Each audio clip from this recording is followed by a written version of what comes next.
Welcome back to the Deep Dig Sports Pod. I'm your host, Drew, my other host, right over there. What's up? It's D. Good to see you again. Be sure to hit that like button. Be sure to subscribe. Drop some comments below. Let us know your thoughts. Yeah, and I just want to run through the new head coach signings, and you're going to tell me really quick, you buying or selling, and then just give me a quick rundown on why you're feeling that way, all right? Yep, let's do So, it. first two are pretty easy. Ben Johnson, buying or selling with the Bears. Just because it's the Bears organization, I would say sell. Okay. I uh, thought that was going to be a layup for you, but I'm not 100% sold that he is set up for success in Chicago just because I would have liked them to separate from Ryan Poles.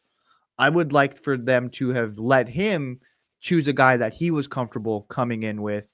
Like we've seen a couple of different places where, I mean, even the Jags did it with Liam Cohen, where they were like, hey, took a while.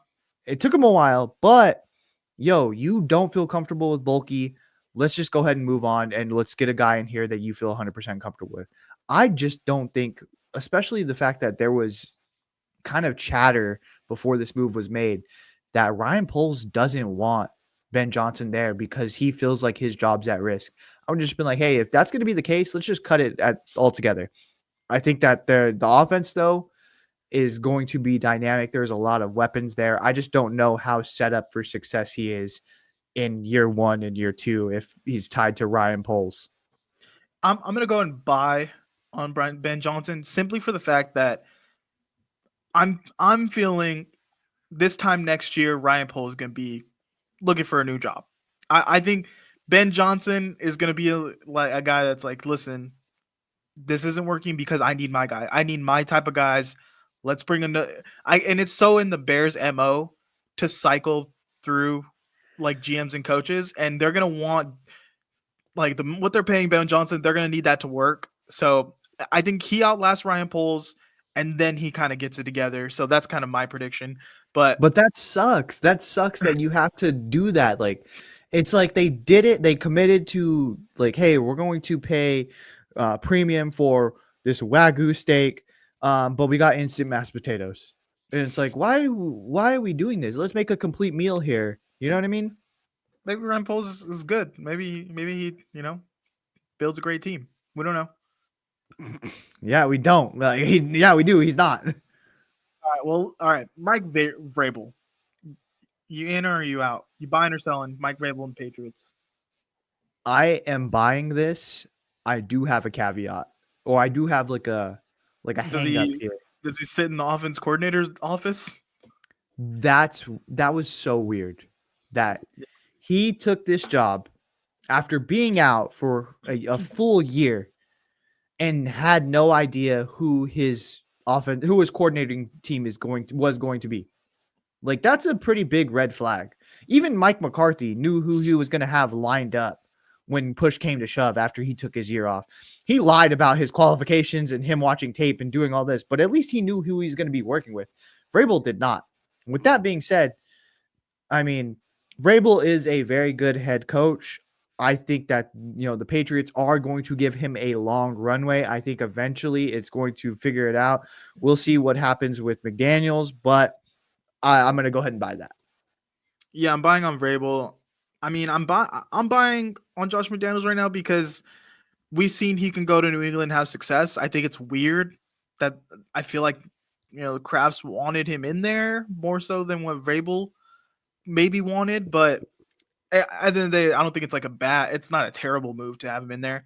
We know what he can do for the Patriots, not the other teams, but yeah, Vrabel's gonna get it together. Liam Cohen down there in Duval. Duval. Duval. All right, Liam Cohen and the Jags. You buying and selling on Liam Cohen down there, in Jacksonville? Yeah, I'm actually buying this. I actually I do like the move. I feel like again it was a good move. Like not a good move by the Jags leadership. Of course, they have to Jacksonville things up, but eventually they figured it out. Hey, you know what? This actually is our guy. We really want him. I know that the one hang up is that he doesn't want to work with Trent Baalke. We're going to get rid of Trent Baalke. And they had said it from the beginning. I don't know why they just didn't part ways with Bulky in the first place, but Sean Khan had even said it on a press conference where Trent was also there with him and said, "Yeah, we would fire Trent if a coach that we liked would come in and say, 'Hey, we don't want to work with him.'" They ended up figuring it out, but yeah, I mean, of course, it's Jacksonville Jags. You have to have some kind of hang up. Yeah, that's your spouse cheating on you, but you stayed together and you're at the Christmas party. You're Yeah, like, listen, I made some mistakes, guys, but we worked it out. Trust me, she's not mad at all. we're good. And then you break up by New Year's. So on to the next one, I guess. Yeah, I'm buying on this Liam Cohen one, despite how weird vibes he's giving. I think it's almost a good thing how like awkward and weird he was in the press conference. Because look at how it worked out for Sirianni, how it worked out for Dan Campbell. We're starting to see the trend of Jonathan Gannon. I think he's a good coach too. Yeah. He was given weird. He's doing the little fireworks, the pew pew pew. Yeah, so uh, this is a good trend so far. Well, and also, the guy can coach his ass off. I mean, look at what he's been doing there for Tampa and Baker Mayfield. I mean, that offense looks good. It looks like it's firing on all cylinders. And then you go from Baker Mayfield to Trevor Lawrence, and it's night and day as far as the physical specimen and the talent that you are working with. So I think as Jacksonville, you should be excited for this guy to go in there and mold it in his image. And what did the owner say with the loaded offense, loaded roster down there in Jacksonville? It ain't a loaded roster. Load of shit. Schefter tweeted that out with a loaded roster in Jacksonville, and everyone's doing the meme. We're like looking around, like, "Where's the load? Is the loaded roster in the room with us?" But they Yeah, have a so quarterback. they That's have a the number quarterback. one thing. That's what everything is. Every NFL franchise is searching for, and they have it. So All right, let's talk Pete Carroll and the Raiders. Did you see the press conference where Marshawn Lynch was yelling Raiders? Raiders. Yeah, Yeah, so I'm just gonna start by saying I'm buying on this just that the fact they have a stable someone who's head coach before, and he's gonna bring fun into the building. Like Vegas should be fun. The players have been miserable. Let's bring some fun to Vegas. I love this. I'm buying it 100%. I think the Pete Carroll Brady relationship is good. I think that him knowing Marshawn Lynch and kind of being comfortable in that locker room and like around these like around the culture of a Raiders team is awesome. I also think that him bringing hate back to the NFC or the AFC West is going to be awesome. You know that twice a year, he is going to have a heated rivalry game with Jim Harbaugh. And Pete Carroll is not going to feel like he is a lesser coach than Andy Reid. He is not going to feel like he is a lesser coach than Sean Payton. I think that this is a perfect pairing of franchise that just kind of needs a boost and a guy that has been there, done that, and can take teams to the next level. I'm just please begging them, do not sign Russell Wilson. Please don't do this. No, I they're want not. I think they're gonna go young or they're gonna go bridge quarterback here. But someone I think they gotta go better than Russell Wilson here. I don't think they're going to go Russell Wilson. I think we've seen how it ended with them in Seattle, and it was a bad breakup. I don't think that they're going to kiss and make up and kind of move forward on that. But I again I like the energy that Pete Carroll brings. I'm a big Pete Carroll guy. I like him. If they do not bring Jameis Winston into this building, this like what are we doing here, guys? Have you been seeing the clips of Jameis Winston uh on ESPN or whatever the show they're doing? He's It was killing it. I seen him do the Jason Jason Kelsey. Kelsey. Yeah. Yeah. And he's like, show us how you break down the huddle. And he's like, oh yeah. And he's like, I do it so I get him excited. Did you see him do the pump up speech for the Eagles? Nuh-uh. Bro, everyone just go watch Jameis Winston clips on that show. He kills it. So I would love to see him with Pete Carroll in Vegas. Aaron Glenn in the Jets. Buying or selling? Have I bought on pretty much everyone? You're out on Ben Johnson, who is the number one guy. Yeah, I think that's fair. I'm actually out on this one as well. I think that Both Lions the coaches. Jets really they really thought that they had a chance to get Mike Vrabel, and Vrabel just used them as a pawn to make the move to New England. I don't know if you've seen those reports that he was leaking this like, hey, I'm deep in talks with the Jets to have them fire Gerard Mayo so that he can have that vacancy.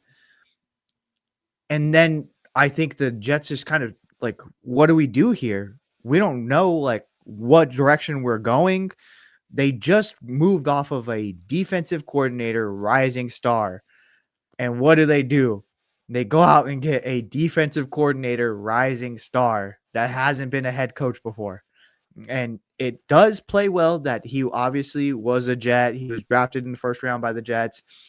But when the first thing that you have to do as this Jets head coach is come in and be like, hey, before we start any questions, we are going to be in communications with Aaron Rodgers. And it's like, we're back to the same thing over and over again. So I think they should have went offense. I think they should have went with a guy who has head coaching experience before. I don't think Vrabel, his first thing would have been, hey, we're talking to Aaron Rodgers. I think he would have been like, hey, we'll figure it out. Whoever wants to be here will be here. So I'm selling. I'm buying, but on the caveat that they do not bring Aaron Rodgers back. Like, we've seen it. We know what it looks like. We know how ugly it can get. And he's not going to change. Like, here's the thing, he's not winning games, and his style of football is not winning anymore. Like, and he wants to do it a certain way. He's going to be check down Charlie. He's going to, do what only he does, and he doesn't want to change his system, the Aaron Rodgers way, in order to try to win games. So, yeah, he's not going to throw interceptions, but it's because, well, he's not going to push. He's not going to take these chances. I'm out on Aaron Rodgers. If they can move on and just start fresh with this, new mindset. I love the mentality that Aaron Glenn brings. I love the defensive mindset that he brings. I think he has a solid roster to work with. It's just the Aaron Rodgers of it all. I don't think they want that in the locker room anymore, or they shouldn't want that in the locker room. And so I think with Robert Saleh too, I feel like he just went more and more in his shell as kind of New York weighed in on him. If you remember him back in San Francisco, he was that crazy guy on the sideline, like always loud, always jumping up and down. And he just got so reserved in New York. It felt like he was mentally checked out before the firing, even though I don't think he probably should have gotten more leeway. Aaron Glenn's not that guy. Aaron Glenn doesn't give a fuck. He will be out there. He's going to be himself. And if they're losing, it doesn't matter because he's going to keep on instilling his mindset in the team. So as long as they give him the chance, like the amount of time to turn it around, I believe him because he saw firsthand what Dan Campbell did for the Lions. And this is a much better situation than what the Lions had found themselves in and turned it around. So I'm buying on Aaron Glenn.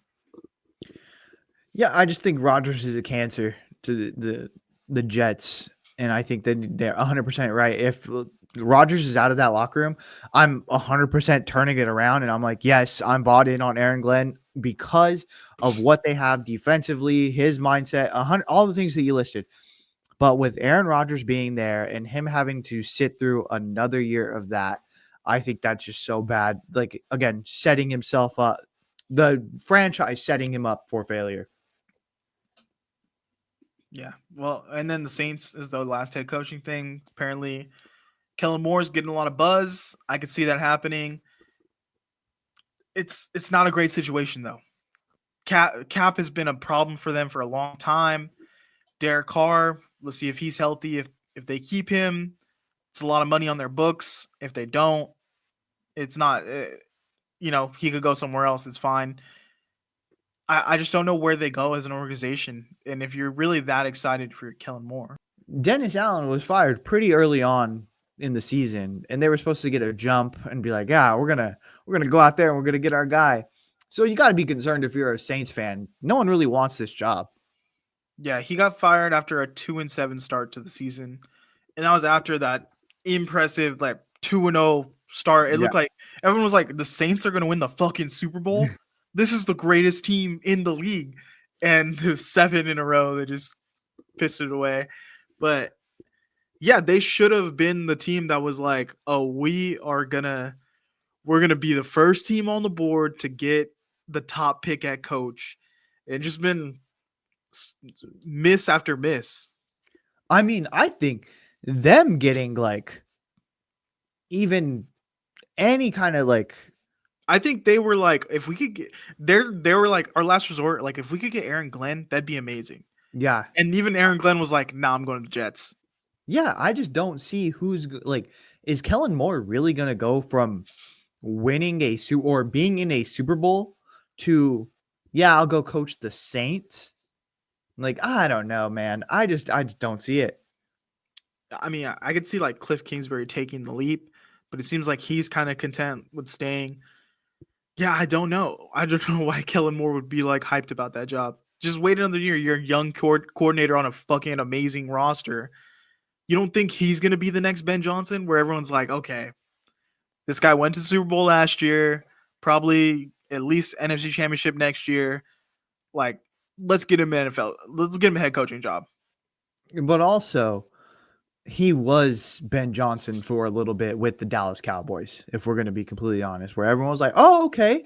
And it did fizzle out. So maybe he's like, you know what? I got to strike when the iron's hot because I've seen what's happened before. And it does, your buzz does go away. Yeah, I don't know. We'll see. We'll update once we get news on the Saints head coach spot. But that's all we got for this one. So please comment what your thoughts are, subscribe, like the video. We'll see you next time. Later.